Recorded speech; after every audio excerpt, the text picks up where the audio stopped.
Hi, welcome to Watch It Played. My name is Rodney Smith. This is part 3 of our frequently asked questions videos. And in the last video, Harfang X commented that if you could live in a board game, what would it be? Didn't seem like the kind of question that I would get asked on a regular basis. You're right, Harfang. Although I have been asked more than once, which I suppose is kind of strange. No.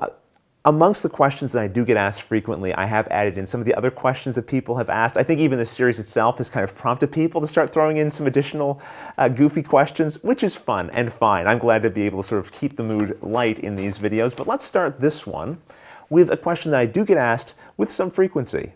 Cure wonders, why do you rank all your games as 8 out of 10 on Board Game Geek? Well, first of all, I do think ratings are fun. But that's really it, just kind of a silly fun activity to do. But I know other people take them more seriously, so I didn't want someone misinterpreting my, frankly, meaningless ratings as a specific numerical expression of the precise value I place on a game in my collection. So for the longest time, I just left them blank. A game like a Game of Thrones, the board game 2nd edition, I would rate that an absolute 10. If I had 5 people looking for a meaty, backstabbing, 4-hour, probably 6-hour gaming experience. But I would rate that same game an absolute 0 if I just had, 2 or 3 people who want a casual, light, no conflict style of game. Now, you could say, Rodney, just rate the games based on an ideal set of circumstances. But every game in the ideal set of circumstances, of course, is going to be rated more favorably. You'll hear it a lot in reviews. This game is perfect with the right group of people, but you need to have the right group of people. I think every game with the right group of people, even a game that I don't like very much, would come across much more favorably to me if I was having a fun time just based on the people who I was with. So I guess what I'm saying is, game rankings are just much more fluid to me. But eventually I did want to distinguish somewhat the games in my collection. So here's what I did. If I own a game and I've played it and I enjoy it, it's something I would put on the table again, I rate it an 8. If I own it but I haven't played it yet, I just don't rate it at all. And if I own it and I didn't care for the experience, I just take it off the list. Justin Brockler asks, what was your job before you started Watch It Played full time? Well, I worked with the Canadian federal government. I was a finance officer with Health Canada. I had about 5 to 6 people who reported to me, and I worked there for about 10 years before we moved our family here to Prince Edward Island. Ruslan asks, a new game comes to your door. What steps do you take to get it ready for play with your game group? Well, first of all, I read the rules. And then, if possible, I'll try to play a couple of sample turns. I really don't enjoy learning the game as we're playing it for the first time. I think that really increases the odds that you're going to create a clunky, less enjoyable experience, which can sour people's opinions towards the game, and it's not really the game's fault so much as just the effort of trying to learn the game as you play and not having someone knowledgeable at the table who can just quickly answer the questions that you have. Now, if I find that I'm enjoying the game from that just sample play, then I may sleeve the cards, but I will almost certainly baggy up the different components, put them into containers so that setting up the game is going to be much quicker to do, because this is a game that's probably going to end up in my collection, at least for a little while. I'll also go to Board Game Geek and try to find some player aids that people have created to print out and put in the box. I'm especially hoping that Universal Head has done some, because he does the absolute best player aids that I have seen. I'll put a link in the description of this video if you'd like to go to his site and see some of the different player aids he's created for a bunch of different games. Seth Van Orden asks, what do you believe are the most important aspects to make a Kickstarter game appealing? Now, Seth, I'm going to focus on your use of the word appealing here when I answer this question, because I'd like to be able to say that what makes a Kickstarter game successful is a game that has been vigorously play-tested and developed so that there are a number of people who can say, hey, this game has created an enjoyable gameplay experience for me, and I think you should back it. But that's not the case. What really is going to make a game appealing on Kickstarter are high-quality miniatures, or at the very least, high-quality plastic and wooden components. An exciting, dynamic, cool video. High-quality artwork that is put together and displayed frequently throughout a well-written Kickstarter page. lots of stretch goals, and it really helps to have a lot of backers earlier on. I think that's what makes a Kickstarter game appealing. The game itself could be utter garbage, and I don't mean this in a cynical way, and I'm certainly not taking away from all of the development and hard work that goes into a number of different Kickstarter games. I think of companies like Academy Games, Dice Hate Me Games. These are people who don't take Kickstarter games lightly. I feel like I can say that because of the little bit of experience I've had with them or from just what I've observed online. These are people who do put their games through rigorous playtesting. They don't choose their games lightly. They aren't just trying to create a smokescreen of appealing artwork where they are going to then work on developing the game after they get the funding. Because I know that those kinds of games exist, and I really do hope that those games get the kind of support and they are valued because of the time and effort they put into them. But your question was, what makes a Kickstarter game appealing? And I really think it comes down to the presentation. Neil Blyberg asks, how do you go about keeping the kids, especially Andrea, involved in board games when there are so many other hobbies and activities vying for their attention and time? Neil, you're so right. There's a ton of other things demanding their attention, especially with Andrea. She's in her last year of high school. She's in band, she's in choir, she dances, she helps teach dance, she has a job, and she has a boyfriend. And right now she's in the third part of a 3-part interview to find out whether or not she goes to Japan next year to help teach. So it's not even something I worry about. If she has the time and the inclination and she wants to play a game, then great. I mean, just the other day we played Elder Torah together. She also occasionally hauls a game off my shelf to force her boyfriend to play with her, who's not a gamer. And Luke, I mean, gaming for him is just an activity to do with Dad for fun. You know, I don't know if he's really a gamer at the core of himself, even though he's obviously very good at them. That's something that we'll find out in time. He has lots of other interests. He likes to read, he likes to play video games, he likes to play with his friends.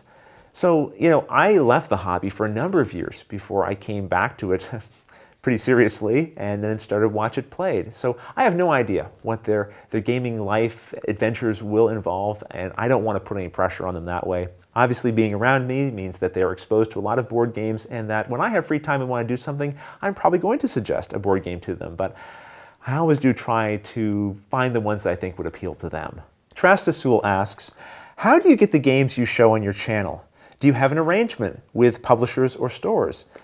Well, first of all, let me just talk about my collection in general. The majority of the games that I own are ones that I've purchased myself, but there are some games in our collection that we have because viewers like yourselves have sent them to us.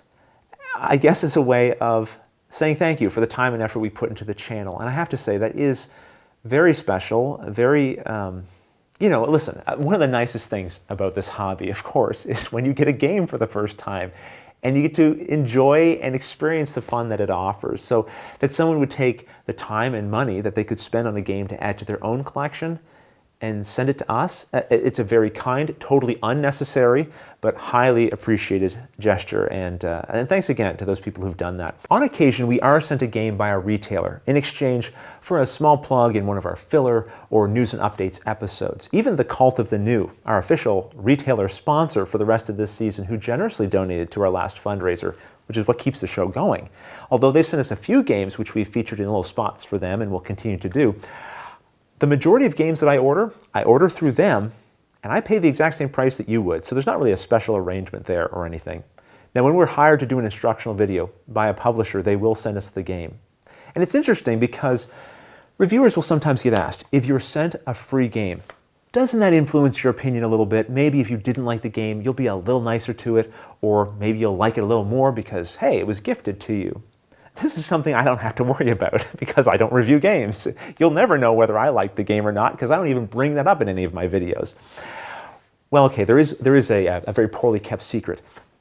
I choose games for this series, the ones I feature, are ones I like. Okay, the cat's out of the bag. If the game's on our show, I like it. It doesn't mean I love it, but I have to appreciate it on some level. I get final say on what games get featured. Of course, I will take into account the games that I think Luke may or may not enjoy as well, or Andrea if she's joining us. I want to mention there is a game that we received from a publisher, and it had a significant impact on me personally and on the series as a whole. Now, when we feature a game, of course, I want to teach you how it's played, and I want to provide you with as much information as possible so that you can decide whether or not it would be a good fit for you, your family, or your gaming group, as I like to say. And hopefully in there's a little bit of entertainment as well. But beyond that, I want when a publisher sees their game on our channel, I want them to be proud. I want them to feel like I'm presenting their game in the best possible light. Not because I'm trying to upsell it or trick you into liking the game. Think about it this way. If I do a poor job of presenting the game, if I'm making rules mistakes, if I'm being incoherent, if the visuals don't match up with what I'm saying, if things aren't clearly illustrated, then I'm essentially, it's not the game's fault. Now, if you don't like the game, it's more likely it's because I've done a poor job of presenting it to you. I haven't given you an opportunity to find the good things in there that you would like and then be able to enjoy with your family and friends. So that's why it's important to me, for the sake of the publisher, who obviously cares about the game and is investing time and money and energy into it, I want them to also appreciate what we're doing. And so when I received the first game that we ever got from a publisher, which came to us from Colby at Plaid Hat Games, it meant so much to me because I was already getting very nice and thoughtful feedback from you as viewers. So to know that I was also hopefully succeeding on some level in terms of the publisher's perspective, that meant a lot to me. It really, really did. And I'll tell you something, it doesn't matter how full my schedule is. If Colby or Plaid Hat Games contacts me and they have a game they'd like me to check out, I will clear my schedule and gladly dive into whatever they have to offer to give it a chance to be featured on this series, just because of that first time that they showed faith in what we were doing. Well, let's wrap up with one more. This comes from James Porter, who asks, if you were a suspect in the game Clue, which weapon would you use and why? Why? Why are you asking me this, James? I feel like I'm going to be revealing a darker side of myself than usual. Okay, James, let's do this methodically. The pistol's an obvious choice, but it's not subtle, it's too loud, so no thanks. A rope? How do you even kill someone with a rope? You whip them with it? Or, oh, right. No, that's too much struggling, so not the rope. Candlestick, that's too awkward. How are you even going to swing that around effectively? I just think I would make a huge mess of the room trying to do that.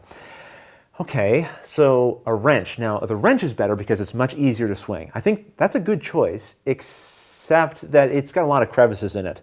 Much harder to clean off. So the dagger or knife, that's a good choice probably, but it's just not for me. I've never really liked sharp weapons like that. So that leaves the lead pipe, which, like the wrench, easy to swing and wield, much easier to clean off. And who's going to blame the guy with a lead pipe when there's knives and guns lying around? Who would use a lead pipe? That's just stupid. Okay, lead pipe it is. All right, I think that's it for now. Guess what? We do have a few questions left over, so I think as long as I get no new questions, the next FAQ video will be the last one. Until then, thanks for watching.